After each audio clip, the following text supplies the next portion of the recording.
6 kasus yang pelecehan seksual yang marak dan sampai terdengar di kancah nasional gitu ya.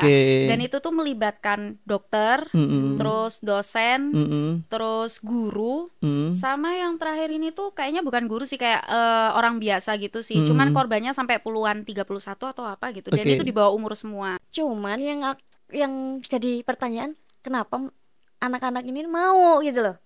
Kenapa tidak bisa menolak? Skripsimu mau cepet selesai nggak nih? Ya buat para mahasiswa Dan biasanya kan ada tawaran kayak by gitu. the way itu kedoknya itu dengan bimbingan Mas, salah satunya. Jadi tapi bimbingannya tuh di luar lingkungan kampus gitu loh. Terus kayak tiba-tiba dia suka ngelus-ngelus tangannya si mahasiswa ini dan semacamnya, ya gitu-gitulah ya.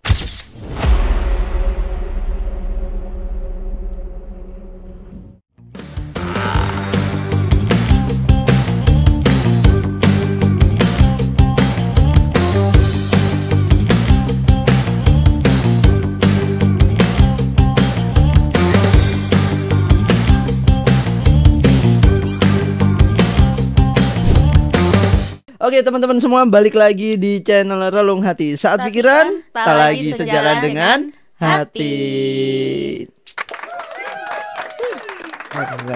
Nah kali ini aku ditemenin sama Mbak Gifta yang cantik dan jelita ya kan C. Dan juga ada Mbak Rere yang sangat-sangat membahana sekarang. Lama-lama kayak pembawa acara radio ya aku. Iya makanya kok ojo aku biasanya ojo mempengaruhi ya toh. Oke buat teman-teman semua, kali ini kita akan bahas tentang pelecehan seksual di Indonesia yang sangat-sangat tinggi, marak di akhir-akhir ini ya kan kayak gitu. Nah aku juga pengen tahu nih dari kedua cewek ini nih, saya mau tanya tentang bagaimana sih pandangan seksi menurut mereka ya kan. Pandangan seksi menurut cowok, pandangan seksi menurut mereka. Apa saja yang menurut mereka bisa ungkap dari fakta-fakta tentang sebenarnya cewek itu seperti apa. Kok bisa sih dilecehin? Kok bisa sih sebenarnya? Kadang cowok kan bilang, "Oh, kan pakaianmu sendiri yang mengundang aku buat seperti itu." Misalkan. Tapi menurut cewek kan bebas berpakaian kayak gitu. Bebas mengekspresikan. Tinggal bagaimana pandangan matamu sebenarnya kayak gitu kan. Dan otakmu. Nah itu. Oke, kita akan bahas itu semua. Oke, silakan Mbak Gifta nih. Oke, ini mulai dari mana dulu Mas? Mulai dari datanya aja, data yang sekarang lagi marak ini. Jadi ini pertengahan, ini udah pertengahan itu kan ya, 2025 ya? Ya, pertengahan 2025. Mendekati pertengahan 2025 ini sudah tercatat kurang lebih ada 6 kasus yang pelecehan seksual yang marak dan sampai terdengar di kancah nasional gitu ya. Dan itu tuh melibatkan dokter, terus dosen, terus guru, sama yang terakhir ini tuh kayaknya bukan guru sih, kayak orang biasa gitu sih. Cuman korbannya sampai puluhan, 31 atau apa gitu. Dan itu di bawah umur semua gitu. Oknum polisi? Oh iya, sama oknum polisi juga itu oknum polisi itu ada 3 atau 4 korban gitu ya. Dan itu juga di bawah umur gitu. Dimulai dari yang dokter dulu ya. Yang dokter ini ada 2 case-nya ya. Yang pertama itu yang dokter kandungan itu loh Mas, ya Mbak, kalau tahu ya. Jadi dia tuh lagi dilecehin pas lagi USG gitu. Dan itu ada di CCTV-nya gitu. Terus yang kedua itu yang masalah yang pasiennya pasiennya dibius itu dengan dalih kayak mau transfusi darah ke ayahnya atau gimana gitu ya. Terus tahu-tahu kayak pas korbannya ini bangun udah ada bekas dan semacamnya gitu. Iya, terus sempet ya? Iya, dan setelah itu nggak lama tuh ayahnya yang korban ini meninggal. Itu sih sedihnya ya gitu. Iya, makanya mungkin aku kalau jadi korbannya bener-bener stres kali ya gitu. Udah dilecehin terus ayahnya juga meninggal gitu. Double kill ya kayaknya. Betul sekali. Terus yang ketiga itu yang dosen itu guru besar di salah satu universitas terbaik di Indonesia. Itu guru besar. Itu tolong disensor ya nanti. Oh iya. Iya itu tadi bablas aja nggak apa-apa. Maaf ya. Jadi beliau ini guru besar, terus beliau ini melecehkan mahasiswa-mahasiswanya, kurang lebih ada 15 atau pokoknya belasan lah. Ya? Iya gitu. Skripsimu mau cepet selesai nggak nih? Ya buat para mahasiswa biasanya kan ada tawaran kayak gitu. By the way itu kedoknya itu dengan bimbingan Mas, salah satunya. Jadi tapi bimbingannya tuh di luar lingkungan kampus gitu loh. Terus kayak tiba-tiba dia suka ngelus-ngelus tangannya si mahasiswa ini dan semacamnya ya gitu-gitulah ya. Terus sama yang kemarin tuh yang Kapolres Ngada itu ya, ex Kapolres Ngada itu korbannya itu ada 4, itu juga di bawah umur semua, masih di bawah 17 tahun. Ada satu korban juga yang udah itu sih legal age sih, kalau nggak salah 21 tahun gitu. Sama yang terakhir ini yang barusan ditangkap itu korbannya ada 31 dan itu juga anak-anak di bawah umur juga gitu ya. Jadi emang dunia ini lagi gila emang ya gitu. Ya, oke. Itu tadi adalah beberapa fakta-fakta yang sudah didapat oleh tim kita juga ya kan. Nah, yang menurutku sih gini, kenapa ya sekarang itu lebih marak kayak gitu? Atau memang dulunya itu sudah banyak, cuman sosial media nggak secanggih sekarang? Atau kayak gitu, atau memang bener-bener gila nih sekarang ya kan, sampai 31 orang loh, gila 31 itu udah bukan, kalau misalkan kita ngomong udah bukan PK lagi. Iya. Sakit sih emang. Sakit itu. Ya, mungkin kelainan seksual, Pak. Iya, kelainan seksual satu. Bisa jadi. Terus sekarang kan ya mungkin dulu itu kan tidak ada yang namanya sosial media. Sosial media satu. Terus apa sih namanya, bisa dibilang kayak macam ya, mungkin dari situlah dari mungkin situ, untuk dapatnya kayak gitu agak susah gitu kan. Dan sekarang kan lebih cepat untuk aksesnya. Apalagi anak-anak di bawah umur itu juga punya loh linknya. Iya. Sekarang akses lebih mudah, aksesnya lebih mudah. Ya karena akses internet juga lebih mudah, jadi akses ke arah sana juga makin mudah lagi gitu ya. Dan apalagi sekarang kan sosial media itu ya wis gak bisa terfilter lagi menurutku. Betul. Susah untuk difilter. Mungkin dari situ karena si satu oknum ini sering lihat video-video yang seliweran biasalah. Betul. Akhirnya dia tidak bisa melampiaskan, akhirnya karena terbesit karena ngelihat wah mahasiswanya dari situ. Nah, ini soal mahasiswa. Cuman yang jadi pertanyaan, kenapa anak-anak ini mau gitu loh? Kenapa tidak bisa menolak? Oke. Ini yang mahasiswa ya berarti. Setahu aku ya, situasi yang mahasiswa sama yang guru besar itu tuh ada relasi kuasa di situ, Kak, gitu ya. Karena kan posisinya dosen ini tuh bukan hanya dosen biasa, tapi statusnya udah guru besar gitu ya, yang kayak profesor gitu loh, Kak. Nah, sedikit. Jadi powernya kuat. Iya, powernya sangat-sangat kuat pasti ya, dan pasti untuk mereka bisa lapor ya, 15 mahasiswa ini tuh bisa melaporkan itu tuh pasti butuh banyak pertimbangan, karena setahu aku emang korbannya itu mayoritas itu dari orang-orang yang mahasiswa-mahasiswa yang udah skripsian gitu loh. Jadi pasti pertimbangan mereka itu apakah nanti mereka dipercaya gitu kan. Yang pertama, karena kan posisinya secara status pelakunya ini lebih punya power gitu ya. Terus yang kedua, kalaupun percaya apakah nanti akan benar-benar diurus gitu ya. Takutnya malah posisi atau status dia sebagai mahasiswa yang terancam gitu loh. Apalagi itu kan kampus besar ya, penuh perjuangan ya masuk ke sana. Betul. Aku aja nggak bisa masuk sana gitu. Pasti aku mereka juga gak bisa. Nah pasti mereka mempertimbangkan itu juga. Terus katakanlah kalau semisal beneran ternyata worst case-nya nggak ada keberpihakan di korban gitu ya dari pihak kampusnya gitu, yang mana menurutku nggak mungkin sih, kampus pasti berpihak sih gitu ya. Itu pasti kan kasihan ke orang tuanya juga gitu loh, padahal mereka udah tinggal skripsi tapi kayak skripsinya bulat dan segala macem karena mereka dipersulit karena ada kasus ini gitu loh. Karena setahu aku kalau sudah ada relasi kuasa itu benar-benar pelik banget, dan itu benar-benar ada ketakutan tersendiri dari korbannya gitu. Kebetulan kan aku kan beberapa kali ngurusin kasus kayak gini ya, di teman-teman sekitarku gitu. Kalau udah berhubungan sama seseorang pelaku yang emang posisi powernya itu lebih tinggi, itu korban itu memang cenderung kayak takut untuk ngambil langkah emang gitu. Jadi emang butuh di-push banget gitu. Karena mereka itu pasti sering kali ya mereka mulainya itu dari cerita ke teman-temannya dulu gitu. Nah, tergantung ini jadinya teman-temannya ini bisa nggak nge-push korbannya ini untuk ayo coba lapor gitu, ayo coba speak up. Nah, kalau misal kita bisa support gitu untuk bantu dia speak up itu pasti korbannya jadi ada tergerak gitu ya untuk kayaknya mau speak up. Tapi kalau worst case-nya temennya ternyata malah kayak nggak bisa suportif atau nggak percaya, itu malah makin mengubur rasa beraninya korban sih. Apalagi ada yang kayak misalkan janganlah nanti kamu nggak lulus, atau ada yang nakut-nakutin lagi kayak gitu ya kan. Betul banget. Wah, dia powernya kuat, nanti gimana nanti keluargamu gitu betul kan. Banget. Nah, jadi memang sangat kompleks sih kalau mau masalah walaupun ini. Dari beberapa siswa ini punya punya bukti gitu. Buktinya itu tetap setahu aku tuh awal mulanya tuh nggak ada bukti, Kak, karena kan itu kan sebenarnya kejadian yang tidak terduga ya gitu. Ini kan mereka lagi bimbingan gitu ya. Cuman mungkin karena akhirnya banyak laporan gitu, akhirnya sama pihak kampus itu dicoba ditelusuri dari berbagai aspek lain yang setahu aku itu kampus itu menyelidikinya itu lumayan lama, butuh 3 bulan gitu. Wih, lama banget. Nah itu tuh bisa ada kemungkinan buktinya emang gak sekuat itu, akhirnya mereka butuh waktu lama untuk untuk memutuskan kayak ini sudah terbukti kuat dan akhirnya si pelaku ini dikeluarkan gitu kan dari dari univnya dan juga statusnya sebagai PNS gitu. Itu sih. Tapi yang jelas sudah dikeluarkan. Sudah. Tapi masalahnya belum selesai. Kayaknya masih di kepolisian sih. Iya, betul. Agak susah memang untuk melawan. Memang betul.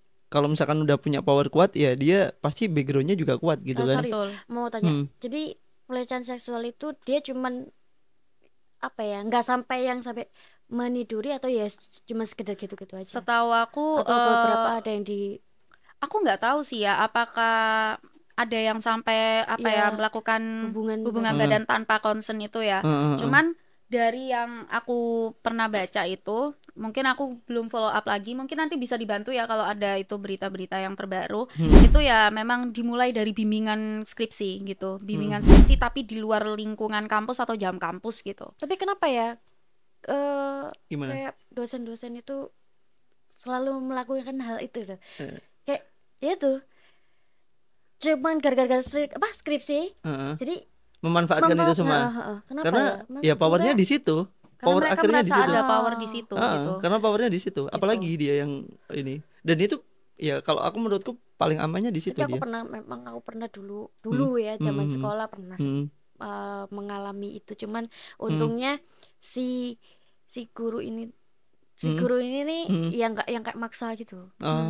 Pernah tuh waktu itu aku lagi praktek ujian sekolah olahraga. Nah, itu sempat waktu aku berenang dipegangin dong. Aku pikir ya betul, namanya betul. Guru pengen guru olahraga ya.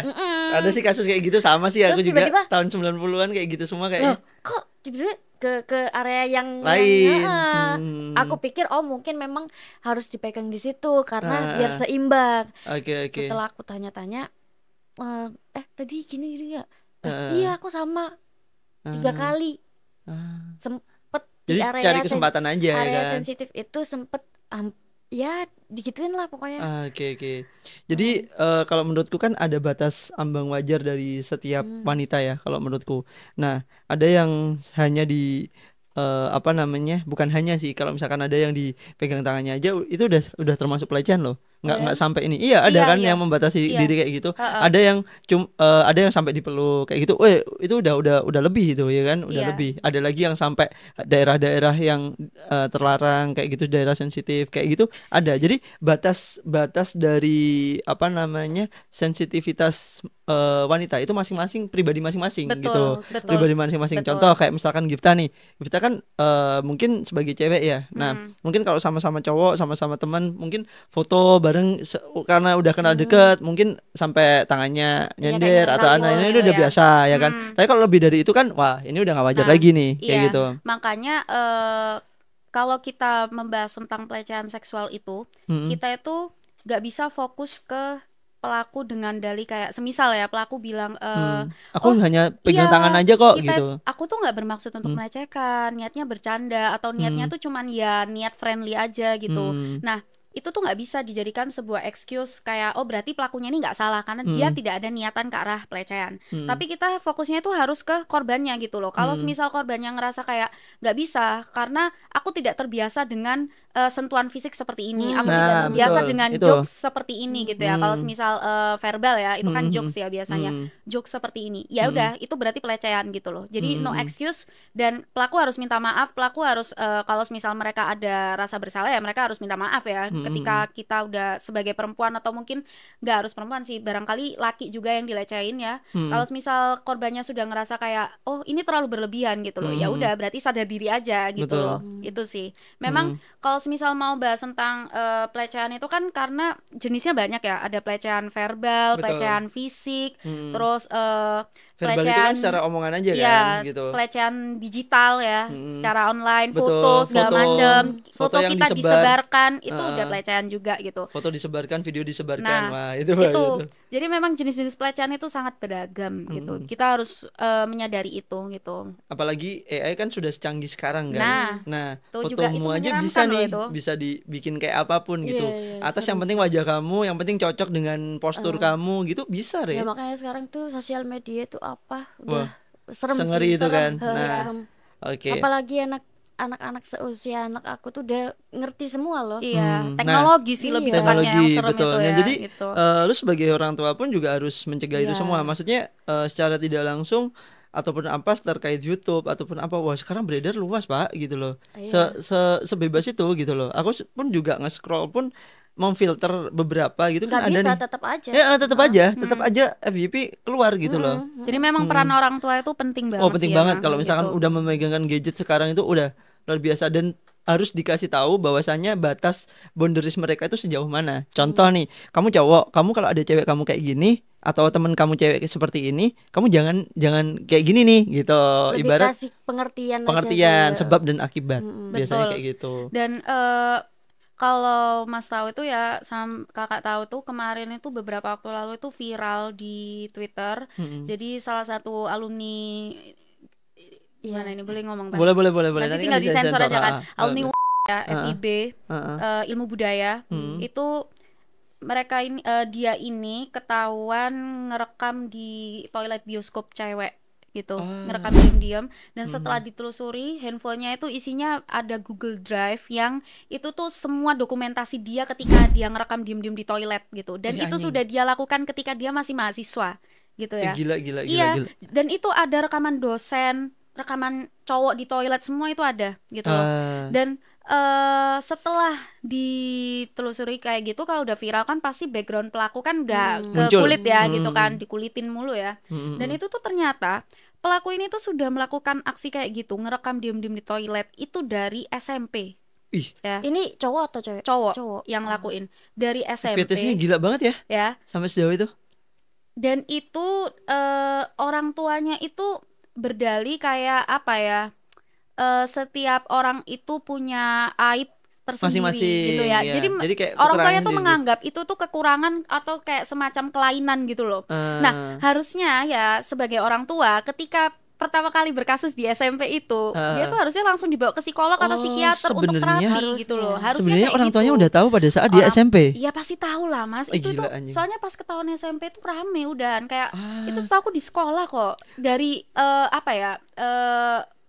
apa sih namanya, penjelasan salah satu yang pernah satu SMP sama dia itu tuh di sekolah, dan nggak mungkin dong gurunya atau pihak sekolah nggak ngomong ke orang tuanya mengenai betul.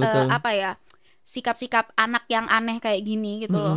Dan harusnya sebagai orang tua itu kalian itu ketika ngelihat anak kalian, kayaknya ini ada indikasi anak ini punya sesuatu fetis atau apapun gitu ya, itu tuh harusnya langsung diarahkan untuk ke arah ke orang yang profesional gitu loh, entah itu psikiater ataupun psikolog. Untuk apa? Untuk terapi. Karena kalau semisal sebagai orang tua kita juga ignorance atau nggak aware, akhirnya anak ini bisa rawan untuk salah jalan yang lebih parah lagi gitu loh. Tahu-tahu udah ngerekam sampai dijual di Google Drive gitu. Gila, dijual juga. Dijual itu. Dari sejak SMP sampai dia lulus itu tidak ada kayak dibawa ke psikiater atau pokoknya atau mungkin sudah dibawa tapi orang tuanya nggak tahu nih anaknya masih seperti itu. Mungkin ya, kan bisa jadi sih. Bisa jadi kayak gitu sih. Intinya gini, pokoknya dia sudah mulai dari SMP itu ya, terus ketahuannya ini setelah lulus dari Univ, terus habis itu ketahuannya di bioskop pas dicek itu HP-nya isinya banyak Google Drive yang itu ternyata dijualin ya. Itu ratusan kalau nggak salah, ratusan video atau foto gitu. Ini videonya tentang apa sih kalau misalkan cewek di toilet ngapain? Iya mungkin tentang buang air kecil atau tentang mandi, aku juga nggak paham sampai ya, mandi juga ya bisa mungkin jadi ya. Bisa jadi ya. Soalnya dia tuh juga nggak milih-milih korban loh, maksudnya nggak semuanya milih-milih pokoknya. Cewek, cowok, terus pokoknya ada kesempatan. Iya pokoknya ada kesempatan dia bisa ngerekam, dia rekam Mas. Waduh. Seorang dosen aja dia rekam loh. Gitu loh. Ya memang ada kelainan sih. Itu emang kelainan gitu ya. Dan emang peran orang tua itu sangat nggak ada punishment yang kuat. Karena kalau misalkan ada punishment yang kuat, dia misalkan nih sama orang tua di punishment kuat nih. Kamu kayak gini misalnya ini ada kayak gini. Misalkan nih kayak dia ada apa namanya ya, punishment yang kuat atau ibarat kita ngomong itu suatu ini kamu pelanggaran parah nih kayak gini misalkan ini. Mungkin dia juga nggak dekat sama keluarga ya mungkin. Dia juga akan bisa membentengi dan juga berhenti. Tapi mungkin kayak biasa aja nih orang-orang tak giniin gitu mungkin ya. Mungkin makanya kayak kenapa kita harus bisa, maksudnya kita sebagai seseorang yang nantinya akan punya anak juga ya. Mungkin kakak kan udah punya anak nih ya.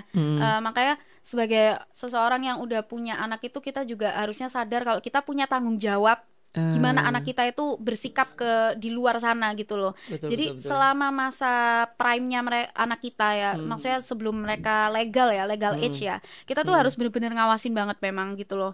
Dan menurut aku kalau memang aku nggak tahu ya apakah memang ada kemungkinan bisa aja pelaku ini sudah dibawa ke psikiater atau psikolog ketika awal-awal SMP itu ya, bermasalah di SMP. Tapi menurutku tetap aneh karena mereka orang tuanya ini masih membiarkan anak ini tuh sekolah bersosialisasi. Bersosialisasi di luar gitu loh. Yang mana mereka paham anak ini tuh punya kelainan di apa ya yang bisa merugikan orang lain gitu ya. Menurutku kalau kelainan kayak gitu itu nggak bisa dibiarkan untuk bersosialisasi dengan bebas gitu ya. Bukan berarti nggak boleh bersosialisasi sama sekali ya.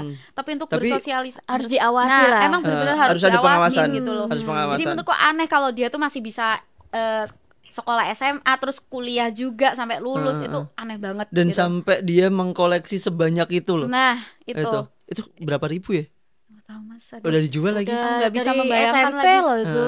Itu SMP itu mungkin yang dia masih kayak cuman seru-seruannya ya. Aduh. Tapi kan kalau dihitung dari situ kan banyak banget. Udah banyak, harusnya udah banyak Pak. Korbannya banyak banget sih harusnya. Udah banyak. Gitu. Dan itu korban banyak banget loh. Pasti dia nggak tahu juga.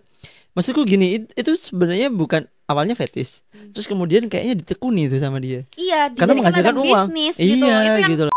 Ya, maaf ya. Tapi itu gitu ya. Ya nggak bisa, makanya tapi orang tua itu tadi harus penting. Barangkali dia juga disuruh, misalkan contoh nih ada apa namanya, contoh orang temennya gitu, karena dia tahu bisa dapat kayak video kayak gitu. Contoh misalkan kamu nih, kita ada yang tertarik sama kamu nih, misalkan minta tolong dong, mungkin dibayar dia berapa? Jadi dibayar kayak gitu, ya. Bisa dibayar. Setahu aku kemarin itu pas lagi viral itu ada indikasi memang bahwa ada komplotannya. Cuman aku nggak tahu ya, ini komplotannya ini udah ketangkep juga apa enggak? Dia diancam. Gitu. Enggak sih Mas, menurutku nggak diancam sih. Emang dia aneh aja gitu aneh ya. Juga sih memang. Emang dan itu juga gitu. hobinya dia kali ya. Iya gitu. Emang dia udah otaknya udah bermasalah, udah sakit memangnya gitu. Oke. Ngeri juga. Nah, buat kalian nih, ini kan kehidupan nih, kalau misalkan kita ngomong remaja sekarang kan, wah, aku ngelihat kayak pembahasan kita kemarin Surabaya Undercover yang sampai tembus 1,5 ribu itu full videonya, keren itu. Nah, aku pengen tanya nih pada kalian berdua nih, kalian kan cewek ya kan, nah, dan kalian juga tahu lah, nggak mungkin nggak tahu tentang dunia malam di Surabaya seperti apa. Nah, menurut kalian boundaries seperti apa yang mungkin kalian jaga pada saat kalian itu lagi main atau di tongkrongan di apa namanya, klub-klub ataupun hanya di kafe dan resto aja, yang kayak kemarin Avatar kayak gitu. Sebut aja dia udah gini sama aku kemarin, udah kenal. Kemarin kan aku kasih diskon banyak anjing. Loh, yang mana? Yang aku kemarin sama temanku kemarin. Sama orang yang mana yang waktu kita? Enggak, yang aku sendiri yang tak foto kemarin barusan. Iya, udah, maksudnya kamu kenal sama yang punya atau bukan salah satu ini ya pengurus di situ. Iya, aku nggak ngomong temennya kok sih. Gitu ya. Tapi kalau misalkan aku ngomong kayaknya dapat lebih lagi ya kayaknya. Jangan dong. kalau ada cowok yang dia sosok sebagai dewasa terus bisa mengayomi kan ibarat kayak gitu, mengayomi terus kemudian dia bisa apa namanya jadi sosok seorang yang dewasa. Betul. Menggantikan sosok ayahnya itu kayak benar-benar dilindungi gitu. Iya. Safe banget gitu. Mereka merasa secure di situ. Itu baik kok kalau misal kalian bisa menemukan sosok yang bisa apa ya membuat kalian secure ya gitu.